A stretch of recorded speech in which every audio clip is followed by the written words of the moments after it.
السلام عليكم ورحمة الله وبركاته. معكم تركي من قناة تركي ملك النحل. اليوم رجعت مع أخوي التبن الخرا. لا زين أخوي مرة حلو صح؟ المهم رجعنا لكم مقطع جديد. طبعا سويت فيه تصويت.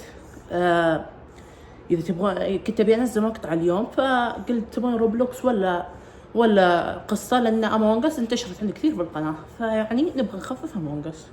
لكن أوعدكم بإذن الله إني راح أدمج روبلوكس مع أمونج أس.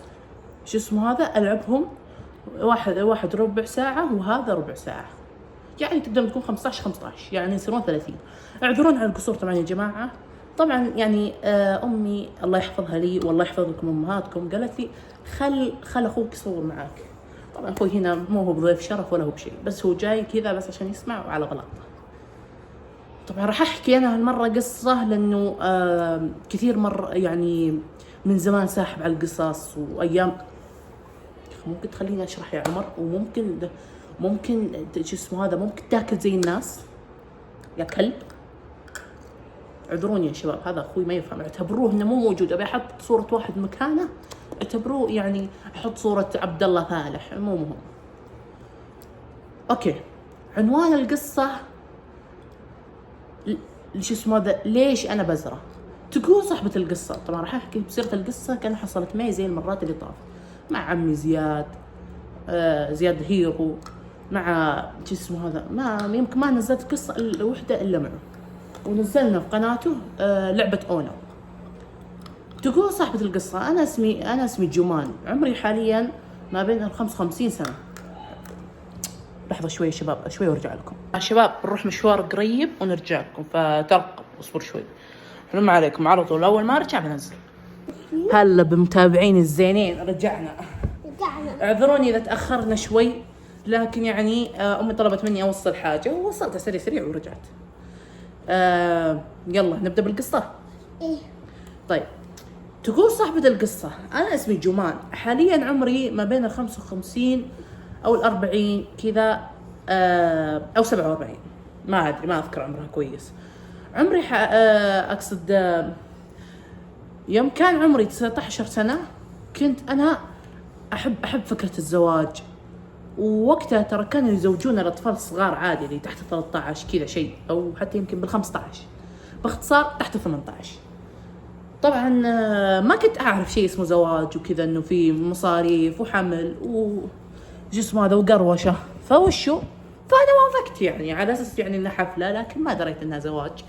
طبعا هذه القصة مشابهة لقصة انتصار، لكن انتصار عمرها صغير مرة، يمكن 26 24. هذا قسم بالله ازعجني، قسم بالله. يعني حتى القصة الوحدة اللي احاول اني شو اسمه هذا اني شوفوا عمر خالد حط فيصل يضحك. شكرا.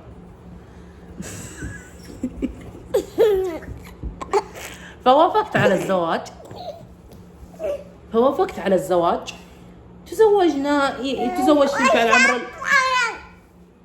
عمر. ممكن أكمل القصة؟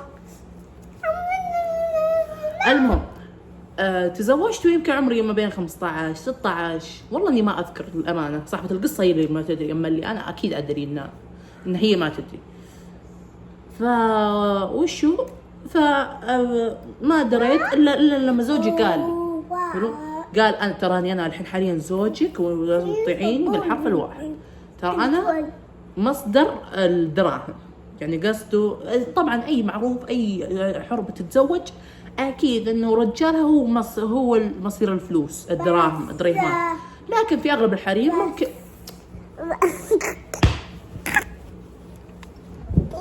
لكن عمر قسم بالله ما عقلت، قسم بالله لا ارميك برا. زين حلو، ارميك برا عند القطار. شوف عمر، اقصد خالد، بالله شو اسمه، بالله ركب فيس حزين.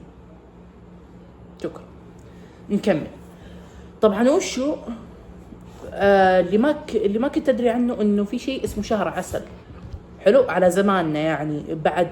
فقررنا بعد 3 سنين من زواجي نروح شهر عسل. لكن اول ما بدينا نفكر شهر عسل حسيت في البيبي.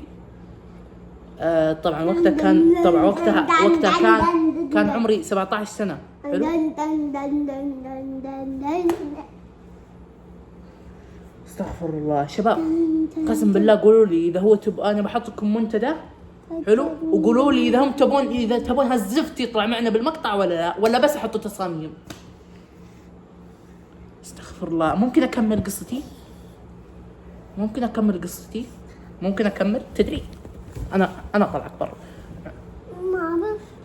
ما راح اخوي. زين. حلو. انبسطت ويلا. طبعا وشو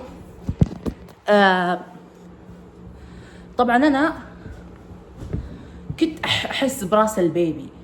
حلو. والمعروف ان الحرمه اللي تحت عمر 15 ما يمدي تحمل، لازم يصير عمر 15 سنه عشان تقدر تحمل.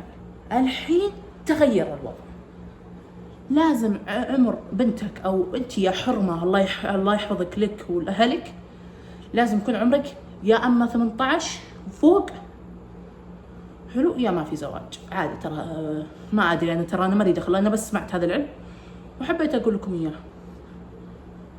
اقسم بالله الطاقه السلبيه احس ان الطاقه بتخلص عندي بسرعه. حنجرتي مدري ايش فيها. فحلو. فرحنا المستشفى عشان اكشف. قالوا انت تتوهمين شوي. قلت له وش اللي اتوهم؟ ترى احس براس البيبي. قال لي يا حرمه الله يحفظك لك ولزوجك، روح شهر عسل انبسطي. طبعا هو درى من شهر. طبعا كيف درى الدكتور هو يفحص. طبعا فحص وش اسمه هذا، وسأل زوجي اذا نبي نروح شهر عسل.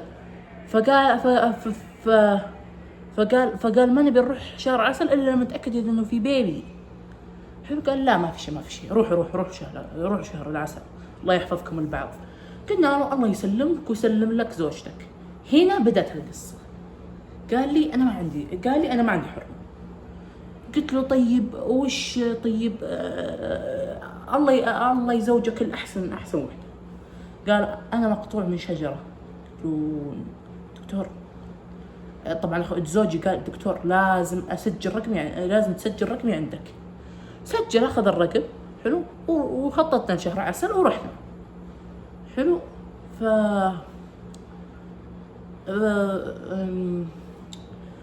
طبعا احنا رحنا لشهر العسل يومين في ميلان ويومين في امستردام. اللي ما يعرفه يروح يتابع سناب انتصار. اسمه هذا هو الحساب، هذا هو خالد. حط سنابها وسنابها برضو يكون في الوصف. حلو.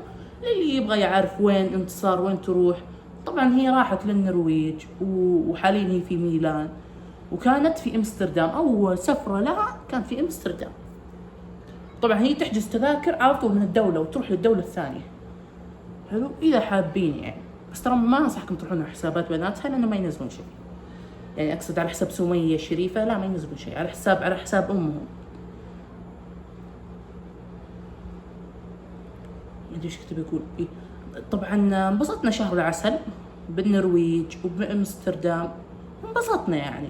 رجعنا شهر العسل حسيت نفسي انه في بيبي على كتفي وبيبي على راسي وبيبي على جسمي كامل.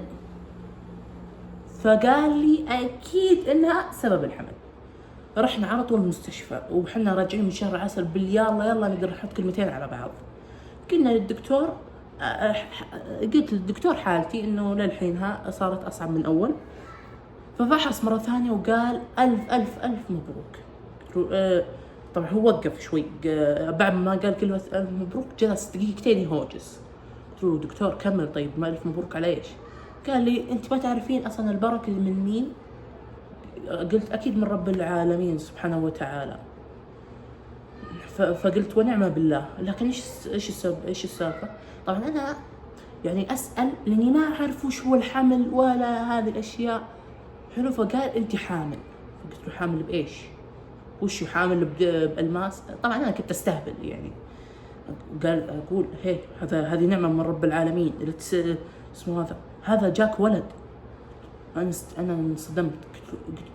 قلت له ايش ولد؟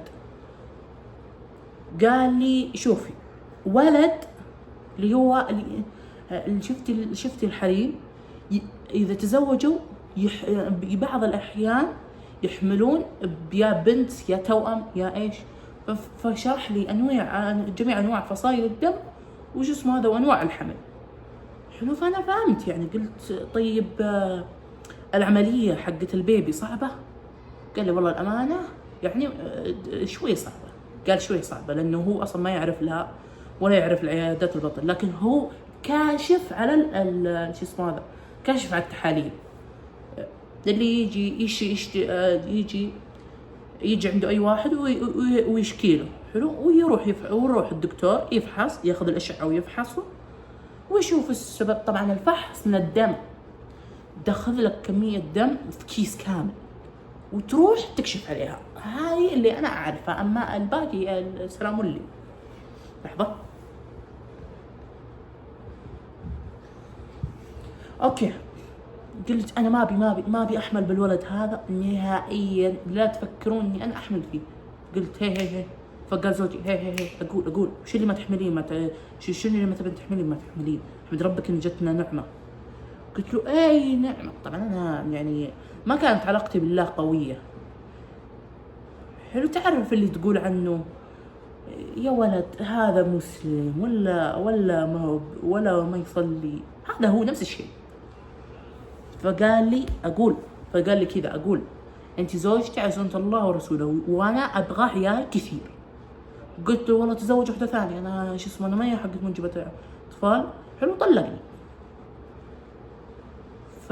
وجهزت الولد لأنه الحمل صعب وكذا وأنا خايفة على حياتي. طبعا المعروف أن الحرمة أكيد تخاف على حياتها لأنها حامل، وهذا الشيء اللي يخلي الشباب شو اسمه هذا عيشتهم تخلي كأنه شيء مثقل عليهم. لكن صراحة جاب بالي سؤال للدكاترة. خالد حط السؤال هذا. أبغى أبغاكم ترسلوا أي دكتور يقرب لكم يكتب لي في التعليقات سبب كيف تجهض الطفل، كيف الحرمة تجهض الطفل، لأنه شيء غريب صراحة. ينجهض ولا عادي ترى ما يصير شيء. ما غريبة، أنا مستغرب من هذا الشيء، لأنه والله الأمانة جالس في راسي يمكن قسم بالله هذا الكلام صدق شهرين، لأني والله إني ما أدري بصراحة.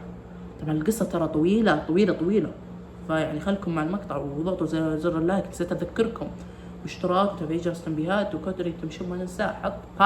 حط الكود، يا سلام.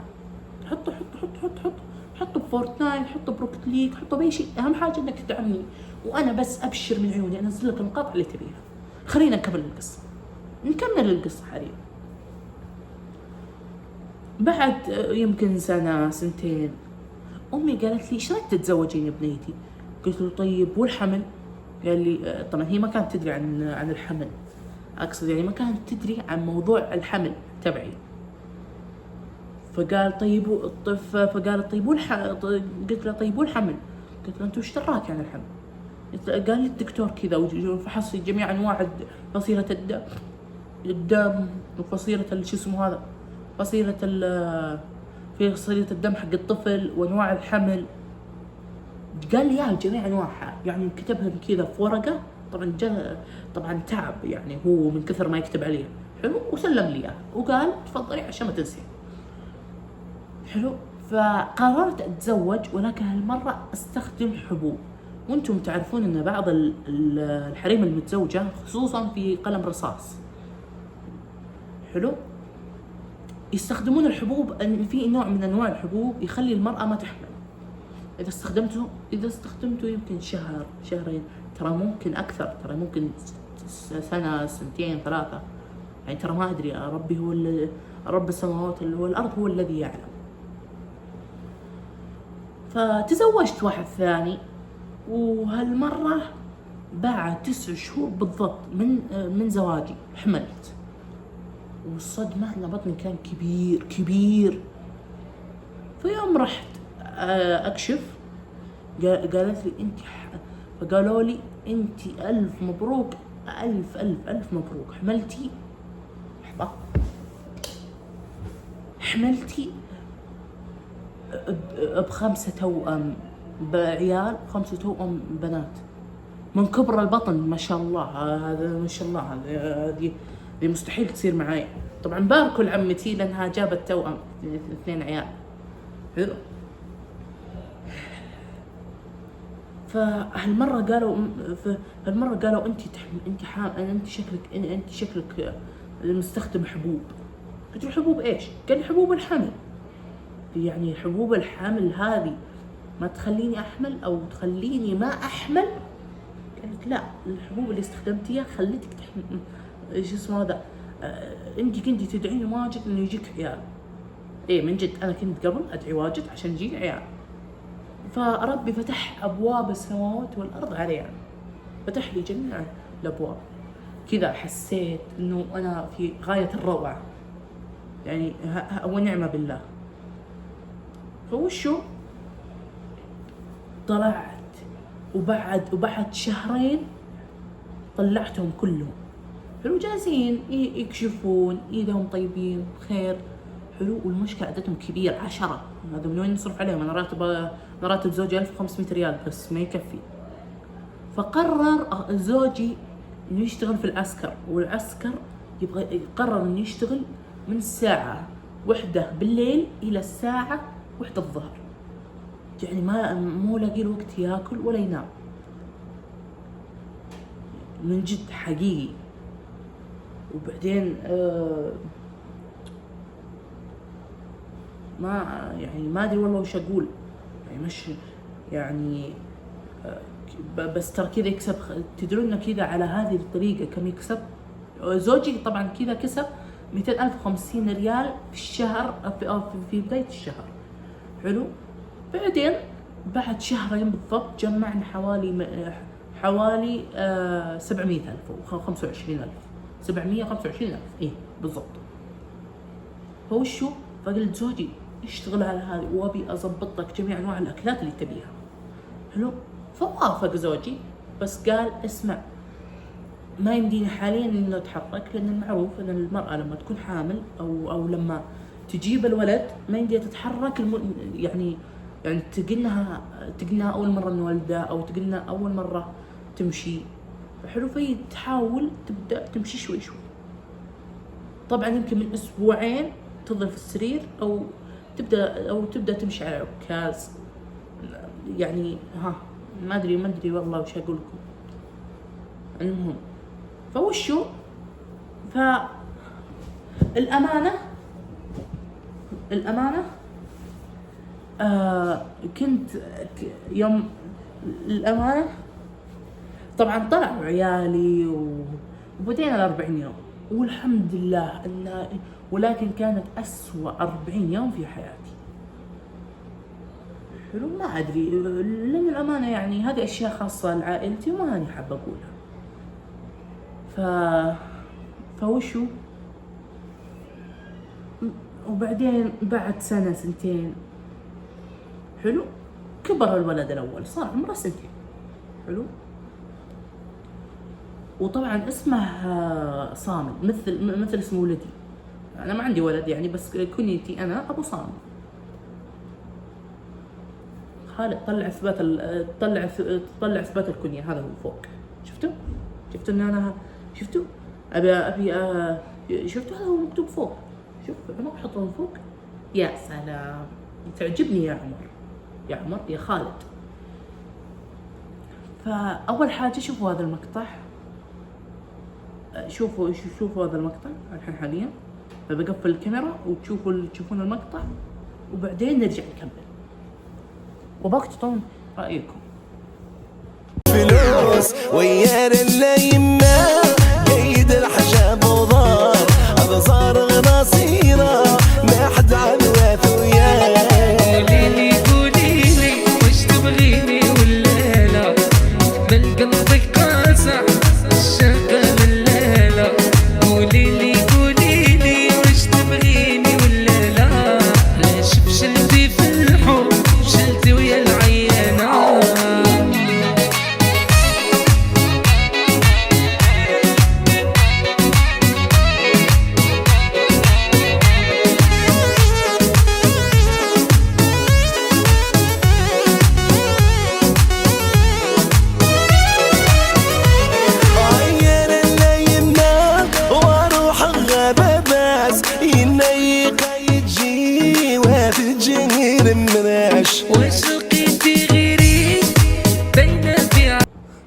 كان المقطع ان شاء الله عجبكم حلو، اعطوني رايكم من فوق هنا من 10. لا هنا هالمره هنا من 10.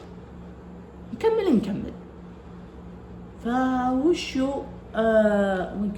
وين كنا يا شباب؟ صح ايه. فكان ولدي صامل يبغى يشتري العاب.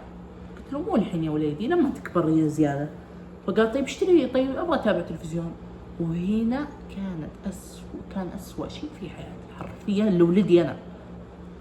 حلو. بعدها لما صار عمره 10 سنين كذا صار سمين مرة. تعرفون وحيد عبد الله هذا الممثل؟ شوفوا هذا هو، تعرفونه؟ سمن ولدي مثله. وشو طبعا وحيد عبد الله هذا الممثل وشو الحين جالس يشتغل على الرياضة، ويقول زمان الكبسات ولا تتوقعون ينحف ولا لا؟ اكتبوا لي رأيكم في التعليقات. حلو. فوشو قلت له يا ولدي لازم تسوي عملية تكميم. قلت له وش هذا؟ فقال لي صامل وش هذا التكميم يا ماما؟ قلت له اسمع من امك، التكميم هذا يخليك تنحف وتخليك شهر كامل تشرب مويه، وبعدين تاكل الاكلات اللي تبيها، بس يعني تخف. انت يعني الامانه ولدي تغذيته زي الناس، لكنه كسول جدا. حلو. ولا ترى عادي، ترى التغذيه ممتازه جدا. حلو. فصار وقتها ياكل بشكل شنيع. تعرفون افوكادو ومش عارفه اقول ايش هاي الطنجره اللي قدامي. خالد حط صورته، شفتوا؟ هذا هو. والله نفسي ما اطلع بالمقطع بس عشان تعرفون من هالطنجره اللي شو اسمه، لان تصرفاته تقهر. الامانه يا الامانه سويت عمليه، غصبت ولدي يسوي عمليه تكميم. حلو. قلت له اذا نحفت، اذا سويت على العمليه ونجحت وصرت نحيف زيي، ابي اشتري لك شيء انت تحبه حاليا. وطبعا اللي عمرهم من 10 سنين وكذا يحبون السوني. فانا لا، انا ما اشتريت له سوني. لا، بعد ما سوى العمليه والحمد لله اللهم لك الحمد نجحت، اشتريت له الالعاب حقت الاطفال اللي كان يبغاها من كان عمره 2 سنين. يعني تخيلوا عمره كان 2 سنين، الحين حاليا صار مرت 8 سنوات ولا اشترى شيء. كيف يعني ولا اشترى شيء؟ يعني اقصد ما اشترى العاب. حلو. فعصب بشكل ما لا يوصف، عصب كثير لدرجة اني نفسي اني اعصب وكف. قلت له ولد احمد ربك انه هذه الالعاب اللي تبغاها من 2 سنين جبنا، مو من 2 سنين، من 8 سنين يوم كان عمرك 2 سنين جبنا لك اياها.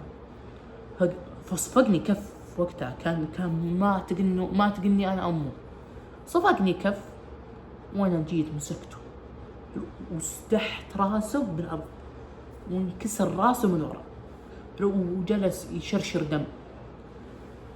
وانا وقتها حطيت راسي على يدين على راسي ورحت ركاب على زوجي.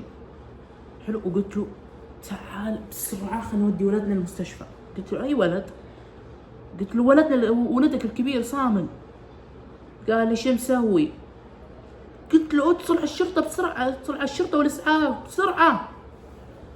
اتصل على الشرطه، مع انه ما ادري ليش ايش دخل الشرطه. لا امزح بس يعني انا بس حابه ابرر انه الشرطه ليش تيجي؟ طيب عشان تحكم علي، عشان يحكمون على جمان.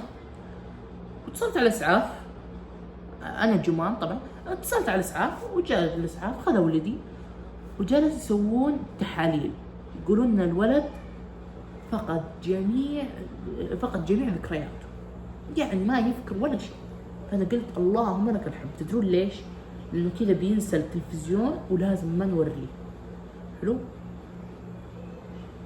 فطبعا انبسطت انا مره وزوجي بعد انبسط انه اخيرا ولدنا راح يتحرك. فجلس فقلت لولدي اسمع لازم بس تشرب مويه لمده شهر كامل. قال ليش طيب؟ قلت له والله لانك انت اصلا مسوي عمليه تكميم وانت اصلا ناسي جميع ذكرياتك. فقال فهو قال ابشري ولا يهمك على طول. هذا كان مطيع هذا.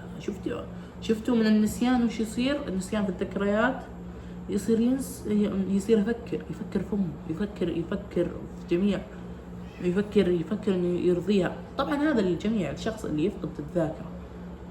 لكن نزيف الدم اللي كان على ولدي صامل مره. شفتوا؟ تعال خلوني اوريكم. شفتوا هذه البلاطه كامله او بلاطتين هذه وهذه. وشو لحظه حلو، شفتوا شرك بالحركه. المهم شرشر دم على طول. فوقتها يعني ندمت كثير، ندمت كثير مرة. وطبعا الشرطة حكمت علي بالسجن للأسف الشديد، وأنا كنت وقتها فضيحة. حكموا علي بالسجن لمدة 15 سنة سجن، حلو، و55 جلدة، حقيقي هذا الكلام، حلو. وحرمان من السفر الدولي لمدة 5 سنين 10، حلو. تتوقعون بس كذا حلو. لحظة، السجن كم مدته؟ لا مو 55، 15 سنة. حرموني من السفر الدولي لمدة 10 سنين. لا مو 10 سنين، لا 20 سنة. معليش والله آسف، يعني ترى جالس أضيع، يعني تحملوني، ترى أنا ماني أنا رجل آلي. المهم يا شباب، وطبعا وقتها خست بالسجن مدة 20 سنة، حلو. وحرموني من السفر الدولي لمدة 5 سنين من بعد خروجي من السجن، حلو. وانا طبعا وقتها كنت موظفة دكتورة، حلو. فكنت اجمع جميع فلوسي، اشتريت لي لكزس، حلو، اخر موديل. طبعا مو لكزس الفخم حاليا، لان عمرها حاليا 45 سنة، وكان ذاك وقتها لما كان عمرها 35 سنة، حلو، يعني كانت قريبة. وش يا شباب، والله متوتر، ماني عارف احكي القصص زي الناس. فوشو اشتريت اللكزس، حلو. بعد سنة، سنتين، 3 و4، والسنة الأخيرة اللي هي الحرمان الدولي كان باقي بس 3 شهور واقدر اسافر سفر دولي. وانا طبعا كنت وين قلت ابي اسافر؟ كنت ابي اسافر الى النرويج سنة كاملة. تخيلين انتم سنة كاملة تقعد، يعني سنة كاملة تقعد في غير دولتك، واصلا يعني يمكن ما تعرف فيها شيء. هذا اللي غير اللي يعرفون انجليزي. وضعكم كذا ريسبكت. وشفتوا هذا الشيء ابغاك تكسره، حلو. يعني شفت هذا اللايك ابغاك تكسره تحطه وتكسره. شوفوا، حطوا اللايك، بسيطة جدا، وعلق لنا تعليق حلو يا حلو انت. فوشو، فطبعا الأمانة كنت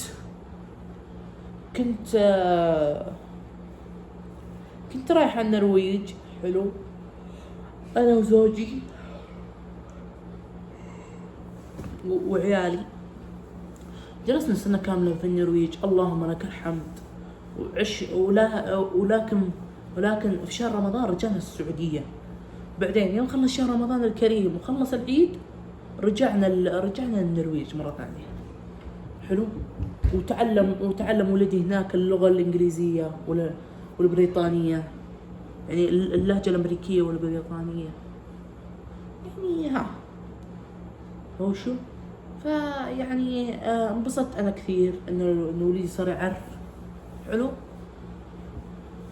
فوش يا عزيزي المشاهد يا الرهيب انت، طبعا للأسف الشديد انه طلبوني الشرطة في موضوع، طبعا شرطة النرويج. رحت لشرطة النرويج قلت لهم ايش تبون؟ قال والله ان في واحد اشتكى عليك انك انت سارقة فلوس. قلت له نعم، سارقة فلوس؟ وش الفلوس ان شاء الله؟ انا وقتها كنت معصبة، قالت لي يعني فقالوا لي يعني ما شاء الله انت ما تدرين يعني. طبعا انا احكي باللغه العربيه لكن هي قالت لي باللغه الانجليزيه فترجمتها. قالت او هي حرمه اللي بلغت علي، وحرمه سعوديه. فجلست وقلت ممكن نتكلم معها شوي. قال 5 دقائق بس، 5. فقلت له انت ايش عندك طيب تبلغينا، ايش سويت لك؟ قلت لي يعني ما تدرين يعني. فورتني ولقتني سارقة من حلالها اللي هو البقر. كان معها بقر، والبقر انتم تعرفون في النرويج يقطع الشارع. ها حلو. فانا شفته قدام عيوني، والاسف اني سرقته، الاسف يعني.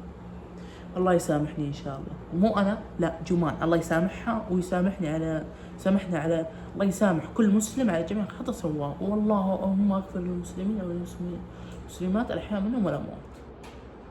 نكمل القصه. فجلست افكر مع نفسي، قلت انا ليش طيب سرقت الخروف؟ طبعا امي كانت علمتني هذا الشيء من يوم كان عمري 5 سنين. ولكن للأسف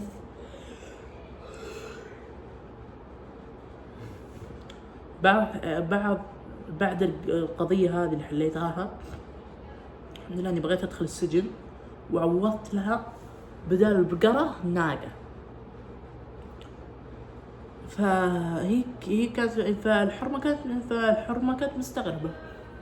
المهم ترى المعلومية جنسيتها السعودية لكنها ساكنة في النرويج، للتوضيح فقط. فقلت يعني انا الحين حاليا وقلت يعني لو اني ما كلمتها كان افضل. يعني قصد اني لو ما سرقت البقرة كان افضل. حلو. يعني الله يهديني يهدي الجميع. والآن ندمت كثير ندمت. وبعد القضية هذه رسميا توفت أمي، الله يرحمها ويغفر لها. رحت لها في السعودية، وقالوا إن العزاء بيكون، طبعا ولد عمي ساكن في عمان، فقالوا إن يبغون العزاء في عمان. حلو. فرحنا عمان. حلو. وخلص كنا حاطين العزاء، تخيلوا كم يوم، تخيلون 10 15 لا 35 يوم. تخيل 35 يوم عزاء. يعني اوكي 3 ايام تكفي، بس 35 يوم ليش؟ انا تركي، ليش 35 يوم؟ ابي اوجه سؤال لجمان، ليش 35 يوم العزاء؟ حلو. خالد حط السؤال. شكرا. طبعا الى هنا الى هنا وصلنا لنهاية الفيديو. اذا تبغون جزء ثاني من القصة اكتبوا لي تحت في التعليقات، او اذا تبغون روبلوكس ونكمل القصة كاملة، حلو ولا لا. واخوي هذا قسم بالله انه نذل مو طبيعي. فاذا تبغون فراح اعطيكم منتدى اذا تبغون يطلع اخوي معي في المقاطع ولا لا. وبس كان معكم، وبس لا تنسون اللايك والاشتراك وتفعيل جرس التنبيهات وكود اللي تمشون ما ننسى يا حبايب القلب TVG. ولا تنسون تصلون على النبي عليه افضل الصلاة والسلام. وشكرا للمخرج خالد على المقطع، ما قصرت. وبس بيس اوت.